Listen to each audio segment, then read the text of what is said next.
Kementerian ini harus Kementerian Agama Islam, karena Kementerian Agama itu adalah hadiah negara untuk umat Islam. Saya bantah, bukan.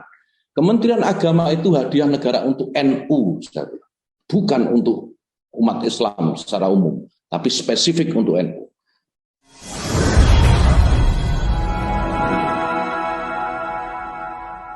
Selalu mengatakan begini, ada perdebatan kecil, saya cerita ini sebelum saya tutup.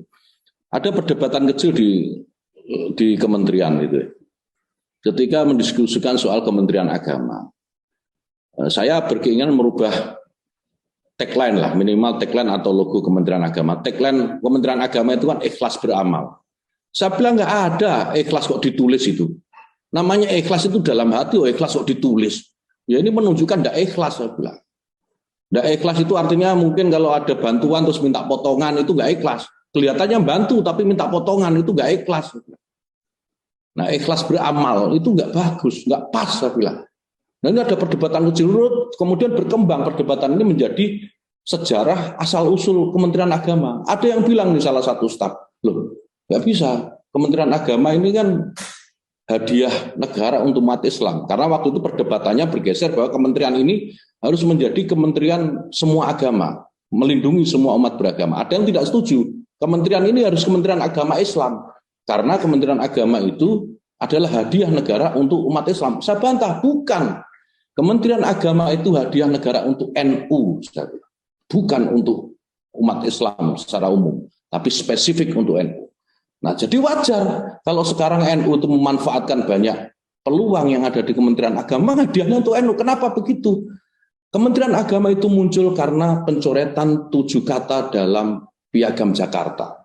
Yang mengusulkan itu menjadi juru damai atas pencoretan itu Bapak Hasbullah, wasis Jamiah Nahdlatul Ulama. Kemudian lahir Kementerian Agama karena itu.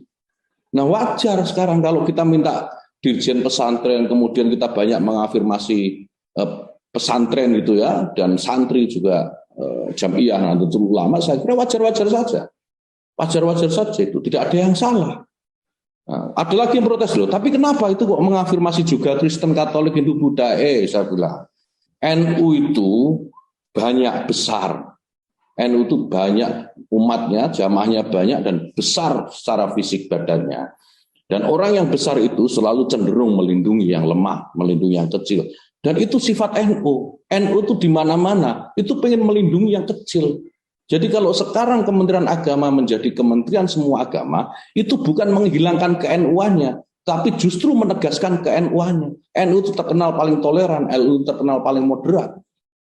Itu saya kira tidak ada yang salah. Nah, saya kira ini background itu ya, kira-kira menjadi background landasan gitulah cara berpikir kami di Kementerian Agama yang insya Allah sudah hampir seragam.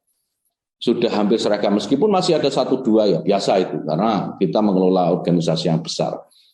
Nah, kesempatan ini sekali lagi mari kita manfaatkan untuk kebaikan. Kita manfaatkan untuk kebaikan jamiah, kita manfaatkan untuk kebaikan jamaah, dan dengan itu kita mampu mempersiapkan masa depan anak-anak kita, santri-santri kita, untuk memenangkan pertarungan di masa depan yang saya kira kita tidak tahu nih arahnya seperti apa. Demikian.